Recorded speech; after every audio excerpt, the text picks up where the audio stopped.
Welcome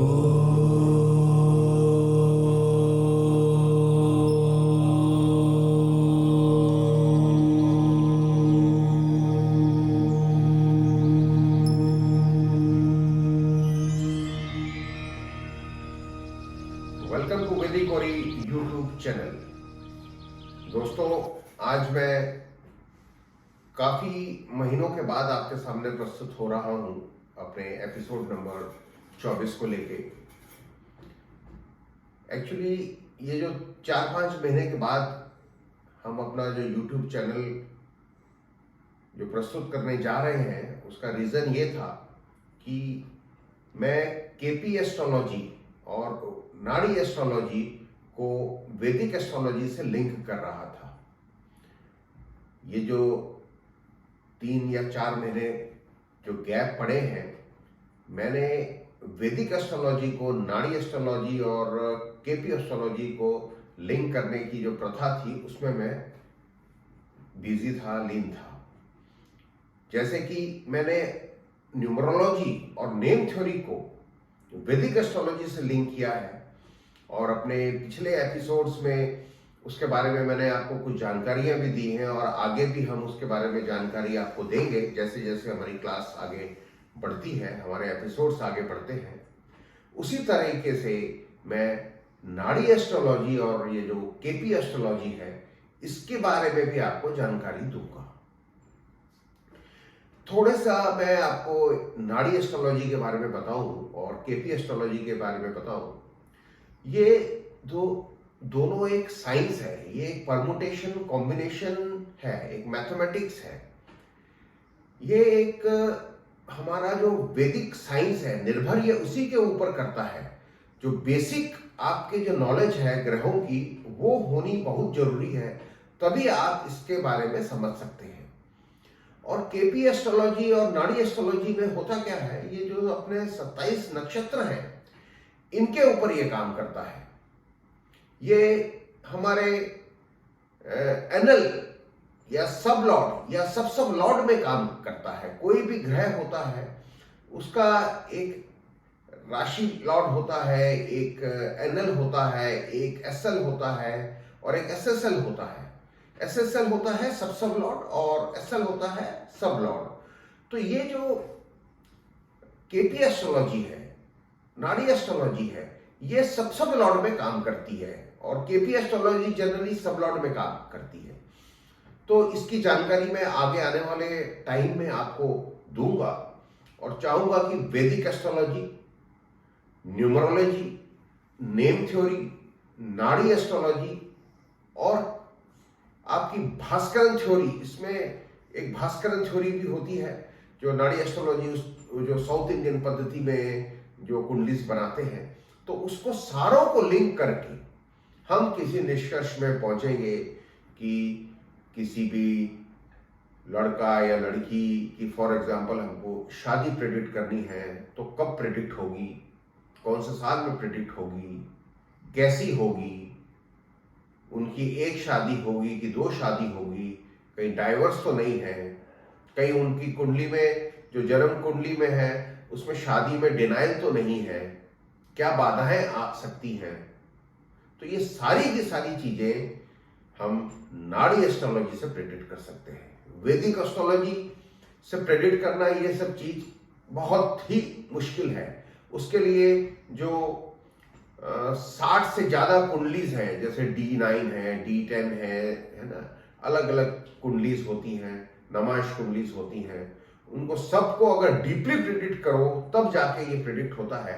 but KP astrology और नाड़ी astrology में इसका प्रेडिक्शन एक बहुत सिंपल तरीके से अपन कर सकते हैं। डेट वाइज प्रेडिक्शन कर सकते हैं, टाइम वाइज प्रेडिक्शन कर सकते हैं। जो प्रेडिक्शन करना है वो आप नाड़ी से करिए, केपी से करिए।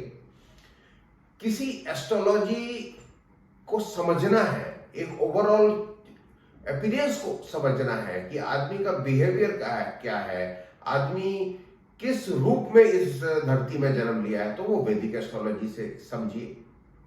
न्यूमरोलॉजी से आप एक फ्रीक्वेंसी को लिंक करिए, और नेम थ्योरी से भी आप एक फ्रीक्वेंसी को लिंक करिए, क्योंकि न्यूमरोलॉजी जो है वो एक नंबर्स का गेम है, नेम थ्योरी जो है एक अल्फाबेट्स का गेम है।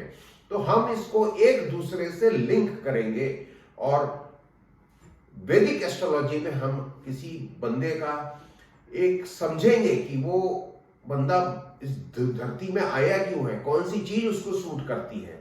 बिजनेस सूट करता है, नौकरी सूट करती है, या सेल्फ एम्प्लॉयमेंट सूट करता है, या उसके एक डॉक्टरी उसको सूट करती है प्रोफेशन, या तो उसको एक एडवोकेट वो है तो वो उसको सूट करता है। तो ये सारी चीजें जो होती हैं ये हमको वैदिक एस्ट्रोलॉजी से पता चलती है। और जो प्रेडिक्शंस होते हैं, अब किसी ने ये पूछ लिया, फॉर एग्जांपल आपके पास कोई आया कि साहब ये बताइए कि हमारी जो बेटी है, हमारा जो बंदा है, उसकी शादी कब होगी। अब शादी कब होगी, किस साल में होगी, कौन से डायरेक्शन में होगी, वो हम नाड़ी एस्ट्रोलॉजी से या केपी एस्ट्रोलॉजी से ही प्रेडिक्ट कर सकते हैं। तो आज एक जनरल क्लास मैंने एक टॉपिक के बारे में आपको डिस्कस किया। क्यों मेरा जो गैप इतना मैंने हो गया था, क्योंकि मैं इसको लिंक कर रहा था अपने आप से। तो आगे वाली क्लास में हम जहां से छोड़े थे, कंजंक्शन के मैं समझता हूं कुछ 2 या 3 प्लैनेट्स बचे होंगे, उसको पूरा करने के बाद हम अपनी आगे की जर्नी को आगे लेके जाएंगे। भाइयों और बहनों, एक और चीज मैं डिस्कस करना चाहता हूं आपसे कि जो भी कुंडली हमारे पास आती है उसको हम बनाते हैं, वो वैदिक हो या कोई भी हो, ठीक है। उसके लिए 3 पैरामीटर्स की जरूरत होती है, वो है date of birth, time of birth and place of birth. ये 3 चीज अगर आपको मिलती है तो आप कोई भी सॉफ्टवेयर में जाके एक कुंडली बना लेते हैं। आजकल बहुत सारे सॉफ्टवेयर हैं, एस्ट्रोसेज हैं, और भी बहुत सारे पेड सॉफ्टवेयर्स हैं, अच्छे अच्छे सॉफ्टवेयर्स हैं, है ना। वहां पे आप जाके अपना कुंडली बना लेते हैं और फिर उसको प्रेडिक्ट करते हैं। अब आप एक चीज समझिए, कुंडली तो आपने बना ली, टाइम ऑफ बर्थ आपके पास सही है तो कुंडली ठीक बनेगी, डेट ऑफ बर्थ आपके पास सही है, कुंडली ठीक बनेगी, प्लेस ऑफ बर्थ आपके पास सही है तो कुंडली ठीक बनेगी। बट जनरली ऐसा होता नहीं है। इसीलिए मैं आपसे चाहूंगा, अगर आप अपने घर में कुंडली बना रहे हैं तो जो प्लेस ऑफ बर्थ है, फॉर एग्जांपल वो place of birth Raipur Chhattisgarh है, तो उसको उसका लैटिट्यूड और उसका लॉन्गिट्यूड गूगल में डाल के उसको देखिए कि जब आप रायपुर डाल रहे हैं तो वो लैटिट्यूड और लॉन्गिट्यूड सही है कि नहीं है। उससे भी ज्यादा प्रिडिक्शन अगर आपको करनी है कि आप कहां पैदा हुए हो, कौन से हॉस्पिटल में पैदा हुए हो, उस हॉस्पिटल का, फॉर एग्जांपल आप एक रायपुर में बहुत माना हुआ हॉस्पिटल है कंवर नर्सिंग होम, तो कंवर नर्सिंग होम का लैटिट्यूड और लॉन्गिट्यूड आपको गूगल से देखना है और वो चीज उसको उस सॉफ्टवेयर में डालना है, तब उसका प्रिडिक्शन और एक्यूरेट होगा। बट जनरली होता क्या है, अब किसी ने, डॉक्टर ने जब बच्चा पैदा होता है उसने बोल दिया नहीं साहब ये तो इस टाइम में पैदा हुआ है, बट उसका टाइमिंग का एक्यूरेसी आपको कैसे पता चलेगी। होता क्या है कि जब बच्चे की नाल कटती है ना, वो एग्जैक्ट टाइम होता है उसके इस धरती में आने का। बट जनरली जब नाल कटती है तो वो टाइम कोई भी डॉक्टर या जो भी नर्स अंदर होती है वो उस टाइम को देती नहीं है, ऊपर नीचे 4-5 मिनट हो जाता है या 2 मिनट होता है। एक एग्जांपल दे रहा हूं मैं। तो जहां टाइम का डिफरेंस आ जाता है तो केपी टेक्नोलॉजी क्या बोलती है, अगर 3-4 सेकंड्स का भी डिफरेंस आ गया है तो आपका जो सब लॉर्ड है वो चेंज हो जाएगा और सारे प्रेडिक्शंस आपके गलत होंगे। तो मेरा यही मानना है कि अगर किसी ने मुझको टाइम दिया है तो मैं सबसे पहले उसमें करूंगा BTR। यह एक अलग टेक्नोलॉजी में मैं जा रहा हूं। BTR को बोलते हैं birth time rectification. Birth time rectification करना एक बहुत मुश्किल काम है, इसमें 2 या 2.5 घंटे लगते हैं। बर्थ टाइम रेक्टिफिकेशन कैसे करनी है वो मैं आगे आपको बताऊंगा।